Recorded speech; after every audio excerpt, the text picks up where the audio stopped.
News ಅವರಿಗೆ ಮತ್ತೊಮ್ಮೆ ಸ್ವಾಗತ. ಬಿಬಿಎಂಪಿಯ ಸ್ಥಿತಿಗತಿಗಳ ಬಗ್ಗೆ ಚರ್ಚೆ ಮಾಡ್ತಿದ್ವಿ. ಆದರೆ ಬಿಬಿಎಂಪಿಯ ಸ್ಥಿತಿಗತಿಗಳ ಬಗ್ಗೆ ಮಾತಾಡುವಂಥ ಜನನಾಯಕರು ಮಜಾ ಉಡಾಯಿಸ್ಲಿಕ್ಕೆ ಹೋಗಿದ್ದಾರೆ ಕೊಡಗಿನಲ್ಲಿ ಅನ್ನುವಂಥದ್ದೇ ಭಾಳ ದುರ್ದೈವದ ಸಂಗತಿ. ಇದಕ್ಕೆ ಸಂಬಂಧಪಟ್ಟ ಮಾತಾಡ್ತಾ ಇದ್ವಿ. ವೆಂಕಟೇಶ್ ಮೂರ್ತಿ ನಮ್ಮ ಜೊತೆಗಿದ್ದಾರೆ, ಬಿಬಿಎಂಪಿ ಮೇಯರ್. ಚಂದ್ರಶೇಖರ್ ನಮ್ಮ ಜೊತೆಗಿದ್ದಾರೆ, ಮಾಜಿ ಮೇಯರ್, ಕಾಂಗ್ರೆಸ್ ಮುಖಂಡರು, ಮಾಜಿ ಶಾಸಕರು ಕೂಡ ಹೌದು. ರಾಮಚಂದ್ರಪ್ಪನವರು ಇದ್ದಾರೆ, ಮಾಜಿ ಮೇಯರ್. ಮಂಜುನಾಥ್ ರಾಜು ಇದ್ದಾರೆ, ಆರ್ಥಿಕ ಸ್ಥಾಯಿ ಸಮಿತಿಯ ಮಾಜಿ ಅಧ್ಯಕ್ಷರು. ಮಂಜುನಾಥ್ ರಾಜು ಅವರಿಂದ ನಾನು ಮತ್ತೆ ಆರಂಭ ಮಾಡ್ತಾ ಇದ್ದೀನಿ. ಮಂಜುನಾಥ್ ರಾಜು ಅವರೇ, ಇಲ್ಲಿ ಹೆಂಗಾಗ್ಬಿಟ್ಟಿದೆ ಅಂತಂದರೆ ಬಿಬಿಎಂಪಿನಲ್ಲಿ ಹೇಳೋರು ಕೇಳೋರು ಯಾರೂ ಇಲ್ಲ. ಆಡಿದ್ದೇ ಆಟ, ಹೂಡಿದ್ದೇ ಲಗ್ಗೆ, ಲೆಕ್ಕ ಇಲ್ಲ, ಬುಕ್ ಇಲ್ಲ ಅನ್ನುವಂಥದ್ದು. ಯಾಕೆ ನಿಮಗೆ ಈ ಪ್ರಶ್ನೆ ಕೇಳ್ತಾ ಇದ್ದೀನಿ ಅಂತಂದರೆ, ಆರ್ಥಿಕ ಸ್ಥಾಯಿ ಸಮಿತಿ ಅಧ್ಯಕ್ಷರಾಗಿದ್ದಂಥವ್ರು ತಾವು ಒಪ್ತೀರಾ ಇದನ್ನು? ಇಲ್ಲಿ ಏನಾಗಿದೆ ಕ್ಲಿಯರಾಗಿ ಹೇಳ್ಬೇಕಂದ್ರೆ, ಹಿಂದೆ 100 ವಾರ್ಡ್ ಇತ್ತು, ಇಮಿಡಿಯೇಟಾಗಿ 98 ವಾರ್ಡ್ ಎಕ್ಸ್ಟ್ರಾ ಆಯಿತು. ಆಮೇಲೆ ಜಾಗದ ವಿಸ್ತರಣೆ 220. ಸರ್ ಜನ ಕೇಳಿರಲಿಲ್ಲ ಸರ್. ಜನ ಬೃಹತ್ ಬೆಂಗಳೂರು ಮಹಾನಗರ ಪಾಲಿಕೆನ ಬೃಹತ್ ಸಮಸ್ಯೆಗಳೇನು ಅಂತ ಗೊತ್ತಿರಲಿಲ್ವಾ? ಆ ಬೃಹತ್ ಬೆಂಗಳೂರು ಮಹಾನಗರ ಪಾಲಿಕೆ ಮಾಡಿದಂಥ ಬೃಹತ್ ತಲೆಗಳಿಗೆ ಅದು ಅರ್ಥ ಆಗಬೇಕಾಗಿತ್ತು ಈ ಸಮಸ್ಯೆಗಳೇನು ಅಂತ. ಕರೆಕ್ಟ್. ಅದು ಏನಾಗಿದೆ, ಮೇಯ್ನಾಗಿ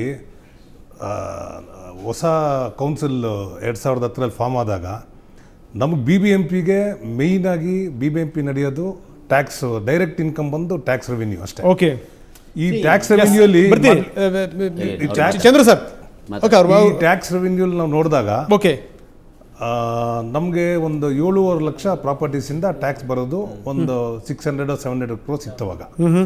ಬಟ್ ಅದೇ ಪ್ರಕಾರ ಎನರ್ಜಿ ಮೀಟರ್ಸ್ ಕನೆಕ್ಷನ್ ಅಂದರೆ ಎಲೆಕ್ಟ್ರಿಸಿಟಿ ಮೀಟರ್ಸು BWSSBದು ಇದನ್ನ ನೋಡಿದಾಗ 20 lakhs ಇತ್ತು. ಎರಡಕ್ಕೂ ಡಿಫ್ರೆನ್ಸ್ ಇತ್ತು. ಓಕೆ, ಅವಾಗ ನಾವು ಕೂತ್ಕೊಂಡು ಇದನ್ನ GIS ಮಾಡಿ, ಥ್ರೂ GIS PID ಇಶ್ಯೂ ಮಾಡ್ಲಿಕ್ಕೆ ಶುರು ಮಾಡಿದಾಗ ಪ್ರಾಪರ್ಟೀಸ್ಗೆ 16,29,000 ಪ್ರಾಪರ್ಟಿ ಟ್ಯಾಕ್ಸೇಬಲ್ ಇನ್ಕಮ್ ಬಂತಂತ. ಅಂದರೆ ಹೆಚ್ಚು ಕಡಿಮೆ 8 ಲಕ್ಷ ಪ್ರಾಪರ್ಟೀಸ್ ಆ್ಯಡ್ ಆಯಿತು. ಈಗ ನಮ್ಮಲ್ಲಿ ಏನಾಗಿದೆ, ಮೇಯ್ನು ನಮ್ಮಲ್ಲಿ ಮೆಥಡಾಲಜಿ ಅದನ್ನ ಕರೆಕ್ಟಾಗಿ, ಈಗ ಕರೆಕ್ಟಾಗಿ ಕಮರ್ಷಿಯಲ್ ಅವರು ಕಮರ್ಷಿಯಲ್ ಟ್ಯಾಕ್ಸ್ ಕಟ್ತಾವ್ರ, ಇಲ್ಲ ರೆಸಿಡೆನ್ಷಿಯಲ್ ಅವರು ಎಷ್ಟು ಏರಿಯಾ ಇಲ್ಲ. ನಾನು ನಿಮಗೆ ಒಂದು ನೇರ ಪ್ರಶ್ನೆ ಕೇಳ್ಬಿಡ್ತೀನಿ ಸರ್. DCB ರಿಜಿಸ್ಟರ್ಗಳನ್ನ ಇಟ್ಕೊಂಡಿದ್ದೀರಾ ನೀವು? ರಿಜಿಸ್ಟರ್ ಇದೆಯಾ? ಅಂದ್ರೆ ಡಿಮ್ಯಾಂಡ್, ಕಲೆಕ್ಷನ್, ಬ್ಯಾಲೆನ್ಸ್ ಇದೆಯಾ ಅದು ಅನ್ನುವಂಥದ್ದು? ಅಂದ್ರೆ ಇಂಟರ್ನಲ್ ಆಡಿಟಿಂಗ್ ನಡೀತಾ ಇದೆಯಾ? ಉತ್ತರ ಕೊಡಿ ನೀವು. ಆಗ್ತಾ ಇದೆಯಾ ಸರ್? ಈಗ ಇಂಟರ್ನಲ್ ಆಡಿಟಿಂಗ್ ನಡೀತಾ ಇತ್ತು. ಖಂಡಿತ ಇಲ್ಲ. ಇಲ್ಲ, ಈಗ ಜನಗಳಿಗೆ ತಪ್ಪು ಸಂದೇಶ ಹೋಗಬಾರ್ದು. ಇಲ್ಲ, ನಾನು ಕ್ಲಿಯರ್ ಆಗಿ ಹೇಳ್ತಾ ಇರೋದೇನೆಂದ್ರೆ, ಈ 2 years ಅಲ್ಲಿ DCBನ ಮ್ಯಾನ್ಯುಯಲ್ ಇಂದ ಆನ್ಲೈನ್ ಟರ್ನ್ ಮಾಡಿ. ಈ ಸತಿ ನೀವು ಲಾಸ್ಟ್ ಇಯರ್ ನೋಡಿದ್ರೆ 40% ಆನ್ಲೈನಲ್ಲಿ ಕಲೆಕ್ಷನ್. ನೀವು ಹೇಳಿದ್ರಿ ನೋಡಿ, ಆದಾಯ, ಖರ್ಚು ಮತ್ತೆ ಆಡಳಿತ ಅನ್ನುವಂಥದ್ದು ಏನಿದೆ ಅನ್ನೋದ್ರ ಬಗ್ಗೆ ನಾನು ಹೇಳ್ತಾ ಇದ್ದೀನಿ. ಕಂದಾಯ ಆಗಿರ್ಬೋದು, ಟ್ಯಾಕ್ಸ್ ಆಗಿರ್ಬೋದು, ಇದ್ರ ಬಗ್ಗೆ ಎಷ್ಟು ಬರ್ತಾ ಇದೆ? ಬಿಲ್ಡಿಂಗ್ಗಳಿಂದ ಎಷ್ಟು ಬರ್ತಾ ಇದೆ ಹೇಳಿ ನೀವು? 1358 ಕೋಟಿ, 2,000 ಕೋಟಿ ಬರ್ತಾ ಇದೆ ಒಂದು ಬಹಳ ಬಿಲ್ಡಿಂಗ್ಗಳಿಂದ. ಅಲ್ಲ, ನಾನು ಹೋರ್ಡಿಂಗ್ಗಳಿಂದ 20 ಕೋಟಿ ಬರ್ತಾ ಇದೆ ವರ್ಷಕ್ಕೆ.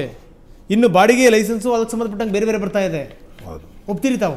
1358 crores ಕಲೆಕ್ಟ್ ಆಗಿದೆ. ಅದು ನನ್ನ ಪ್ರಶ್ನೆಯಲ್ಲಿ ತಾವು 20 ಕೋಟಿ ಏನು ಬರ್ತಾ ಇದೆ ಹೋಲ್ಡಿಂಗ್ಗಳಿಂದ, ಭಾಳ ಆಶ್ಚರ್ಯಕರ ಸಂಗತಿ ಅಂತಂದರೆ, ರೈಲ್ವೆ ನೋಡಿ ನೀವು, ರೈಲ್ವೇಸ್ ಎಷ್ಟು ಪ್ರಮಾಣದಲ್ಲಿ ಮಾಡ್ತಾ ಇದೆ? ಆಕ್ಷನ್ ಮುಖಾಂತರ 250 ಕೋಟಿ ಸಂಗ್ರಹ ಮಾಡ್ತಾ ಇದೆ.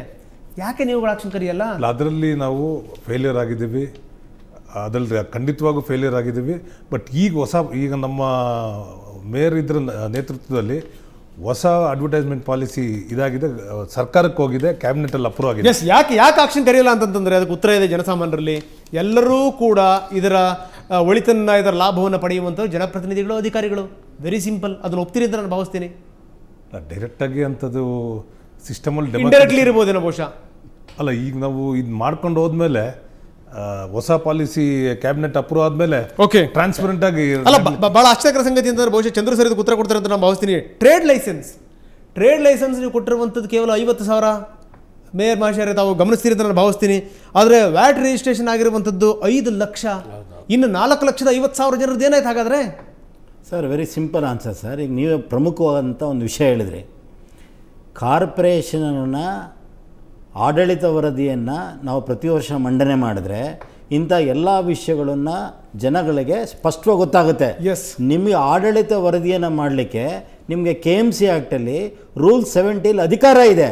ನೀವು ಅಧಿಕಾರನೇ ಬಳಸ್ಕೊಳ್ಳಲ್ಲ, ಅಧಿಕಾರನೇ ಚಲಾಯಿಸ್ತಾ ಇಲ್ಲ. ನೀವು ಅಧಿಕಾರ ಚಲಾಯಿಸ್ತಕ್ಕಂಥ ಮಾನಸಿಕ ಧೈರ್ಯನೇ ನಿಮ್ಮಲ್ಲಿಲ್ಲ.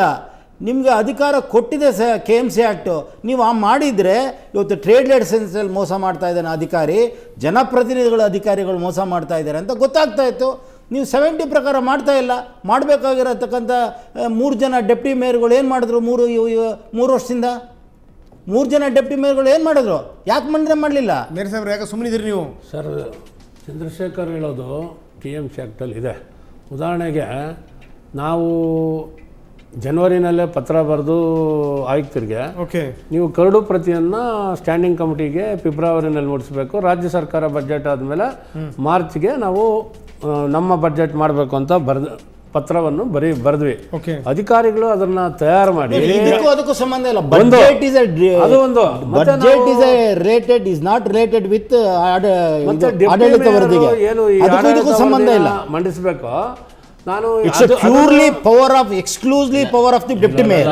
ಮಂಡನೆ ಮಾಡಬೇಕಾಗಿರೋದು ಅಧಿಕಾರಿಗಳು. ಕಳ್ಕೊಳ್ಳೋದೇನಿಲ್ಲ, ಸತ್ಯನೇ ಹೇಳ್ಬೇಕು. ಜನರ ಮುಂದೆ. ಜನಸಾಮಾನ್ಯರಿಗೆ ಗೊತ್ತಾಗಲ್ಲ at least. ಸರ್ ನಾನು ಹೇಳ್ತೀನಿ ನೋಡಿ, ಸರ್ ನೋಡಿ ತಪ್ಪಿತಸ್ಥ ನೀವು ಬೆಂಗಳೂರು ಮಂಡಿಸಬೇಕು. ಅದನ್ನ ಮಂಡನೆ ಮಾಡೋದ್ರಿಗೆ ಬೆಂಗಳೂರು ಏನಾಗಿದೆ ಚಿಕ್ಕದಾಗಿ ಹೇಳ್ತೀನಿ ನೋಡಿ. 2000ನೇ ಇಸ್ವಿನಲ್ಲಿ ಕಂದಾಯ ಬತ್ತಿದ್ದು ಬೇರೆ 100 ಕೋಟಿ ರೂಪಾಯಿ. ಎಷ್ಟು? 100 ಕೋಟಿ. ಇವತ್ತು 13 ವರ್ಷಕ್ಕೆ 3000 ಕೋಟಿ ಕಂದಾಯ ಬರುತ್ತೆ. 3000. ಈ 5-6 ವರ್ಷದಲ್ಲಿ 20,000 ಕೋಟಿ ಬೆಂಗಳೂರು ಖರ್ಚು ಮಾಡಿದ್ದಾರೆ. ಆ ದುಡ್ಡು ಬೆಂಗಳೂರು ರಸ್ತೆಗೆ ಬಿದ್ದಿದೆ, ಕಸಕ್ಕೆ ಬಿದ್ದಿದೆ. ಕಸ ಹೋಗ್ತಾ ಇದೆಯಾ ನೋಡಿ ಸರ್, ಕಸಕ್ಕೆ ಬಿದ್ದಿರೋದು ನೋಡಿ.